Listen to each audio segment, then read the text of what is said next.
Oi pessoal, tudo bem? Eu estou gravando essa videoaula, ela é complemento, na verdade ela nem é complemento, ela é a parte inicial daquela videoaula de cálculo de resistores, então essa aula vem antes daquela, tá? Para quem quiser acompanhar em sequência aí, ou para quem ficou só com dúvida em cálculo de resistor pode ver aquela aula. Essa não é obrigatória vocês assistirem. Mas alguns alunos também ficaram com dúvida nessa parte inicial, que faltaram no dia presencial, então eu tô gravando essa aula aqui para vocês, tá? Sobre eletricidade, diferença de potencial, corrente, potência e assim por diante. Tá? Vou começar aqui a apresentação. Vamos lá. Então, gravando a tela aí para vocês. O que a gente vai ver, diferença de potencial, a corrente elétrica, contínua ou alternada, a potência e a associação de cargas. Tá? A diferença de potencial dentro de um circuito elétrico nada mais é do que os elétrons que se movimentam dentro desse circuito.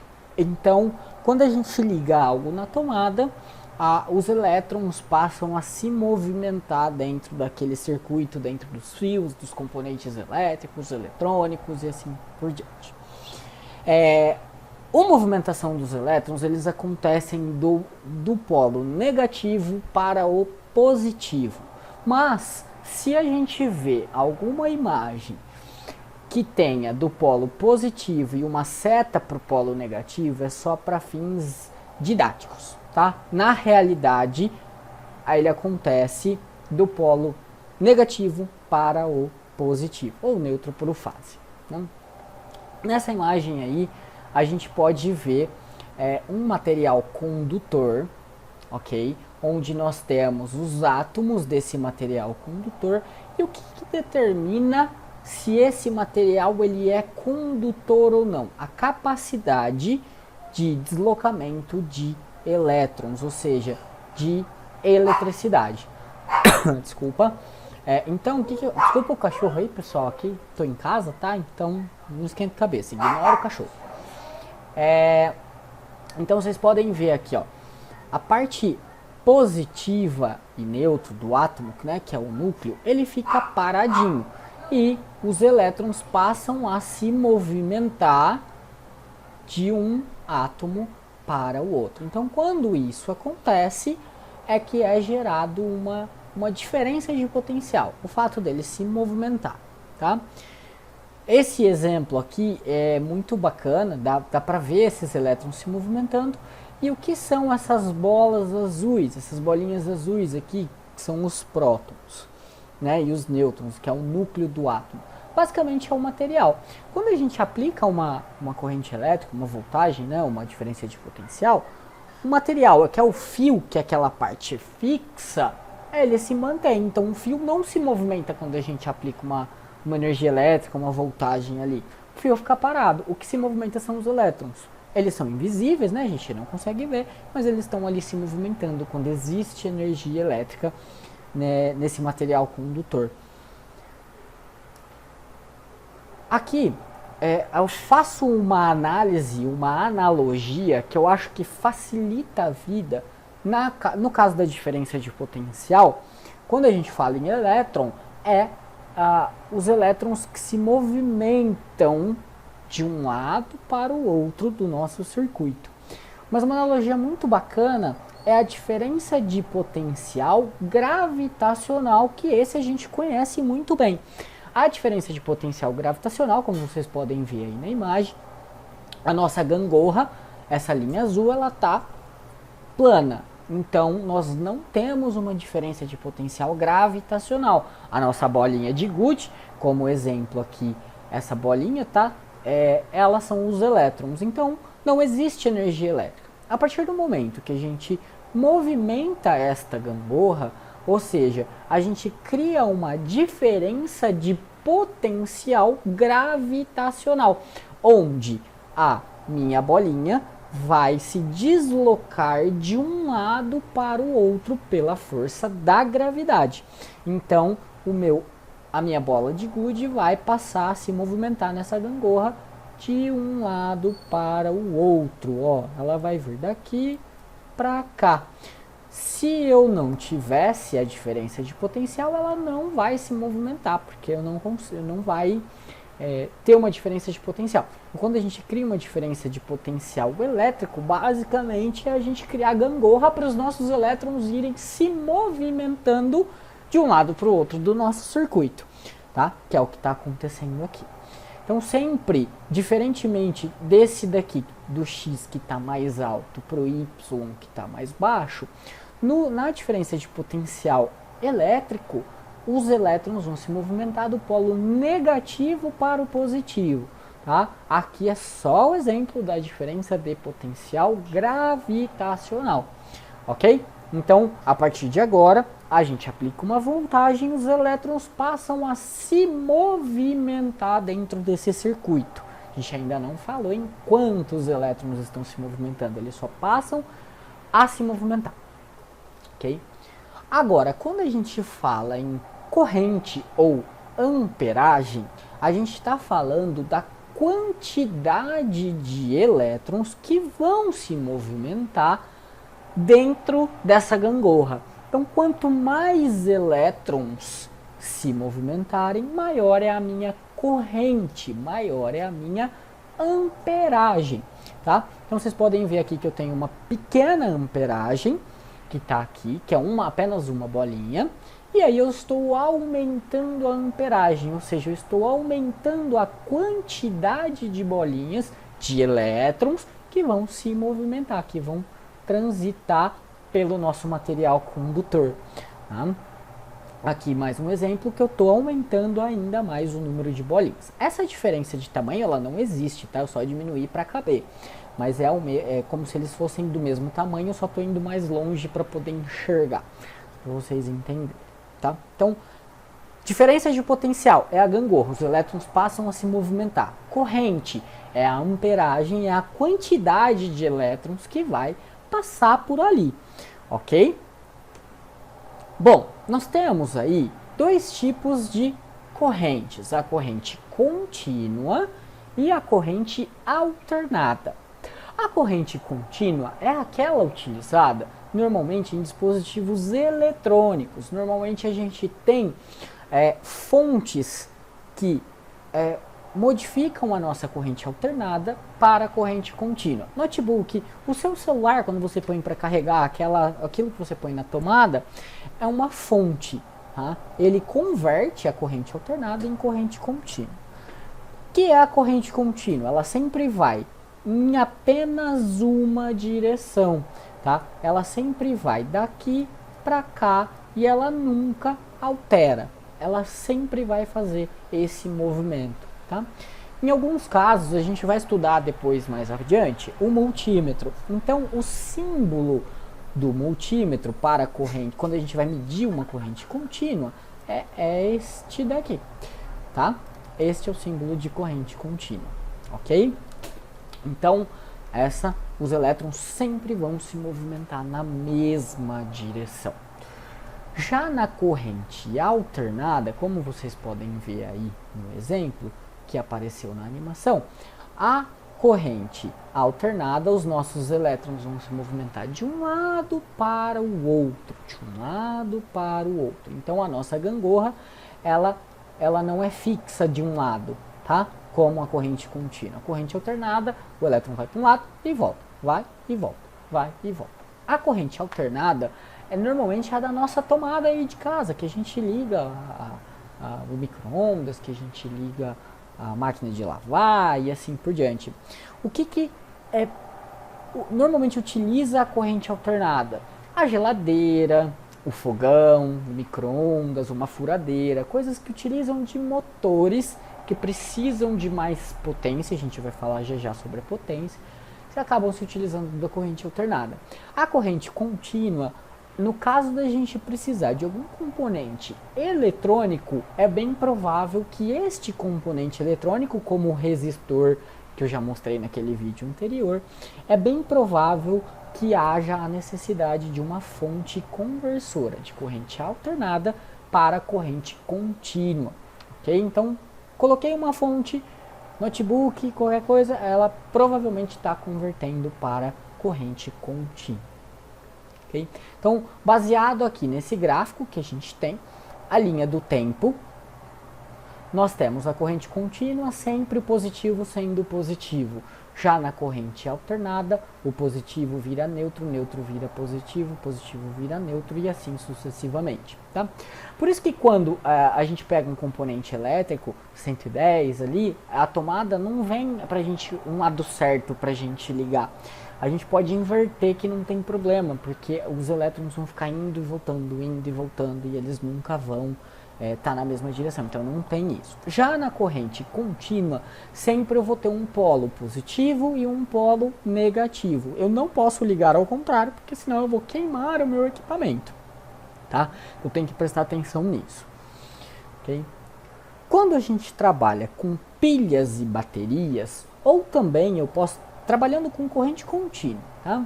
Eu posso fazer, eu não tenho a voltagem ou a amperagem necessária para aquilo, tá? A minha pilha não dá a voltagem, não dá a amperagem. Eu posso trabalhar com associação de cargas, ou seja, eu posso usar 2, 3, 4 pilhas para fazer com que chegue naquela voltagem, naquela amperagem que eu quero, tá? Então nós temos dois tipos de associação de cargas: a associação em paralelo e a associação em série. A associação em paralelo é esta daqui, que ele faz o seguinte: ele liga todos os positivos da bateria, em apenas um fio. E ele liga todos os negativos da bateria em outro fio. O que ele está fazendo aqui? Uma associação de cargas em paralelo. Neste caso, pessoal, ele vai somar as amperagens dessas pilhas. A minha voltagem vai se manter a mesma, tá? Então, neste caso, cada pilha tem 1,5 volt. Supondo que cada pilha dessa tivesse 1 ampere, só para facilitar a conta, tá? Nós teríamos um circuito com 1,5 volt e teríamos um total de 1, 2, 3, 4 amperes, ok? Já a associação em paralelo, ele faz o seguinte: ele faz a ligação de um positivo de uma bateria no negativo de outra bateria e assim sucessivamente até dar a voltagem que eu quero. Como que isso funciona? Vocês podem ver que todo circuito precisa de um polo positivo e de um polo negativo, que quando a gente faz isso, os nossos elétrons vão passar a se movimentar daqui para cá. Já no caso da nossa associação em série, uma pilha vai estar ligado nas costas da outra, a parte de cima da pilha na parte de baixo da outra. Aqueles controles remotos que a gente vê que tem várias pilhas, uma encaixada depois da outra, basicamente é isso que faz. Essa parte aqui de uma pilha encaixa na parte traseira de outra pilha. E aí sobra o que?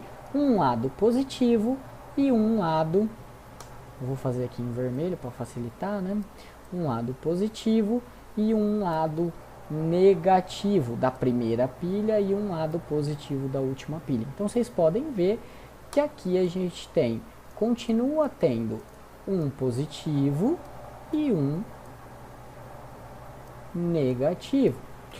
Nessa associação em série, a gente vai manter a nossa amperagem, voltando aí, se tiver 1 ampere em cada pilha, a gente vai manter aqui no final 1 ampere, porque na associação em série, a gente soma as voltagens ou as diferenças de potenciais. Então, cada pilha tem 1,5 volt, aqui a gente vai totalizar 6 volts. Então, pode acontecer de existir, se a gente conseguisse abrir uma bateria dessa de 9 volts, existem casos de ter várias pilhas como essa, pilhas comuns, de 1,5 volt cada uma, que tem uma associação em série. Então, o positivo de uma ligado ao negativo da outra, então elas estariam invertidas aqui. E um polo positivo, um polo negativo, transformando isso no meu circuito em série, ok? Então é isso, pessoal, em relação à associação de cargas de circuitos, né, de pilhas e baterias, ok? Já passando para potência elétrica, a gente tem que parar para pensar que a potência, imagina o seguinte, nós temos lá as nossas bolinhas de gude. O que é a potência elétrica num equipamento? É o quanto ele pesa para funcionar, ou seja, quantas bolinhas de gude eu preciso para fazer rodar o meu equipamento, tá? Então, quanto mais ele transforma energia elétrica, elétrons, em algum outro tipo de força, por exemplo, aqui ele dá o exemplo de uma lâmpada, tá? No slide, incandescente que em 1 segundo transforma 100 joule de energia elétrica em energia térmica e luminosa. Terá uma potência elétrica de 100 watts, ou seja, é a capacidade de transformar os elétrons em outro tipo de força, seja ela força cinética, seja ela uma força mecânica e assim por diante, tá? Elétrica, térmica, né? Gerar calor e assim sucessivamente. Então, eu não tenho um slide em branco aqui, mas eu vou fazer o desenho aqui para ficar mais fácil para vocês entenderem. Imagina que eu tenho uma roda que precisa ser girada assim, são algumas aletas. E aí, dentro dessa roda, eu preciso que ela gire. Então, isso daqui vai fazer girar um eixo, que esse eixo vai fazer funcionar um motor, vamos supor. E aí, eu preciso de bolinhas de gude que vão bater nessas aletas e vão fazer ela girar e trazer essa aleta aqui para baixo. O que acontece? Essa roda aqui que eu vou fazer girar, ela tem um peso. Quantas bolinhas de gude eu preciso que bata nessa aleta para fazer ela girar e passar para a aleta da frente e fazer isso daqui passar a funcionar? Tá? Então, pensa sempre assim, a potência elétrica basicamente é quanto pesa essa roda, quantas bolinhas, quantos elétrons eu preciso para fazer ela girar, tá? Então, eu sempre vai estar associado a potência à quantidade de amperes necessário para ele funcionar. E a fórmula, pessoal, é essa daqui. A minha potência em watts é igual à minha corrente vezes a diferença de potencial, que é a minha voltagem, ok? Então eu vou passar agora para uma planilha do Excel que eu fiz, que eu tenho essas duas fórmulas, tá? E aqui alguns exemplos. Então veja, meu Deus, meu celular começou a falar sozinho, ignore. Então vejam, um chuveiro de 5.500 watts ligado numa voltagem de 127 volts, ele vai ter uma amperagem de 43 amperes, 43,31 amperes, tá? Agora, se eu não tivesse a minha quantidade de watts, eu não conheço a minha quantidade de watts, eu sei que ele precisaria de 45 amperes, o meu cálculo seria esse, ó, P, que é a minha potência, a quantidade de watts, tá? É igual a U, que é a minha voltagem, vezes a minha amperagem. É só fazer isso. E se eu tenho a minha quantidade de watts, exemplo, um chuveiro de 5.500 watts, ligado na energia elétrica de 127 volts, eu teria aqui que I, é só fazer a regrinha lá, né? Um tá de um lado, o outro tá do outro, passa do outro lado fazendo a divisão, quem está multiplicando, tá? Então, I, P é igual a U vezes I. Então, I é o quê? I é igual a P dividido por U. Então, simplesmente, eu teria 43 amperes. Por isso é muito importante, quando a gente vai ligar um chuveiro, eu já vi instalações que a pessoa coloca uma tomada, aquelas tomadas de encaixe mesmo, igual a de parede. Mas a tomada brasileira, pela regra da ABNT, ela atinge até 20 amperes, que foi considerado uma quantidade aceitável para poder manusear com tomada, tá? E não sofrer tantos danos a pessoa que estiver utilizando, se acaso vier tomar um choque, o que não deve, pelo amor de Deus. Tá? Mas quando se passa muito disso, nas voltagens, né, 127 ou 220, fica muito grande. Então uma tomada, ela não tem a potência, ela não tem uma bitola de fio suficiente para aguentar isso. Por isso que nunca liga um chuveiro com uma tomada. Outra coisa, um micro-ondas de 1.200 watts ligados em 127 volts, ele consome 9,45. Mas eu já vi micro-ondas de 3.000 watts. Fazendo o cálculo, ele vai para 20, de 3.000 não, 2.500, desculpa. Ele vai para 19 amperes. O que acontece? A gente vai lá naquela loja de elétrica, compra um adaptador com aquele pino mais grosso para o pino mais fino. E aí, o que vai acontecer? A gente vai tentar passar uma quantidade de amperes maior dentro de um fio que não suporta aquilo. Então, desenhando aqui para vocês entenderem, quando a gente faz isso, eu tenho um fio aqui de 10 amperes, uma tomada pequena, e aqui eu tenho uma quantidade de bolinhas que vão querer passar muito grande, e elas vão querer ficar forçando a barra para passar por esse fio. O que vai acontecer com esse fio? Ele vai esquentar, vai derreter e queimar. Então, o que isso pode causar? Antigamente os fios eram feitos de pano, e os fios de pano pegavam fogo muito rápido, então acabava pegando fogo na casa porque a gente ligava muita coisa em cima de um pequeno fio. Hoje em dia os fios eles têm uma camada anti-chama, aquele plástico que envolve o fio ele é anti-chama, mas ainda assim, se não tiver uma boa instalação elétrica para o nosso disjuntor cair quando isso acontecer, ele pode ficar ali consumindo e pode acontecer de pegar fogo em algum componente que estiver ligado perto do fio. Então, sempre que for fazer uma instalação elétrica em casa, é importante a gente fazer o cálculo correto da bitola do fio, né, do tamanho do fio, para não queimar as coisas. Pessoal, isso é coisa para engenheiro, o eletricista que tem estudo para isso. Não tentem fazer isso por vocês mesmos, tá? Porque um cálculo errado pode dar problema. E outra coisa, vamos supor que nós temos, voltando aqui para a planilha, nós temos um micro-ondas de 1.500 watts, que utiliza 11 amperes. Se eu ligar ele no 127, vai ser 11 amperes. Se eu ligar no 220, ele vai consumir 6 amperes, tá? Então, ele precisa de uma bitola de fio menor, porque ele é dividido em dois fios do 220 do Brasil. Então, ele tem dois fios de 110, ele divide dois fios de 6 amperes. É suficiente.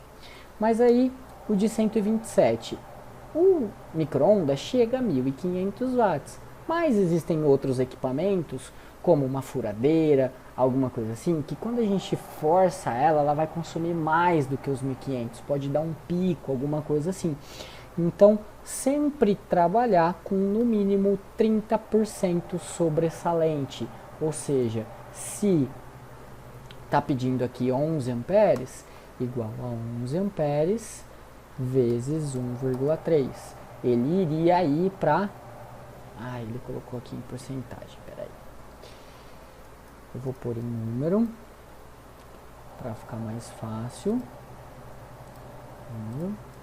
Igual a esse vezes 1,3. Seria aí 15 amperes para a gente ter uma boa sobra, ou às vezes na mesma tomada você liga alguma outra coisa, uma TV, alguma coisa assim, tá?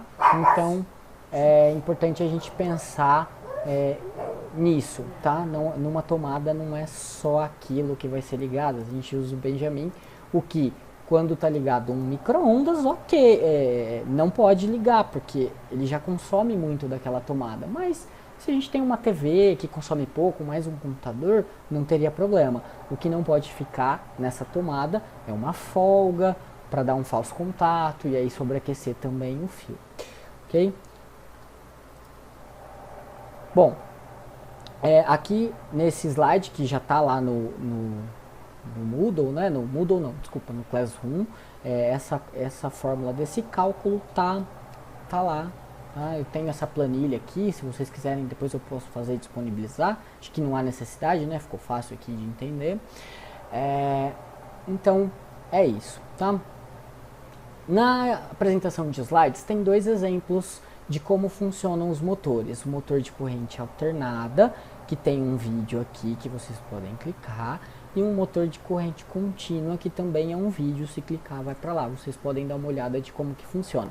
Lembra aquele eixo que eu falei para vocês na explicação agora há pouco? É isso daqui, ó. Então, basicamente, como que os elétrons vão estar se movimentando para ter potência, para ter para conseguir fazer com que esse eixo se movimente. Então isso daqui é a quantidade de watts que ele consome, é o peso que isso tem, quantos elétrons isso precisa para rodar, tá?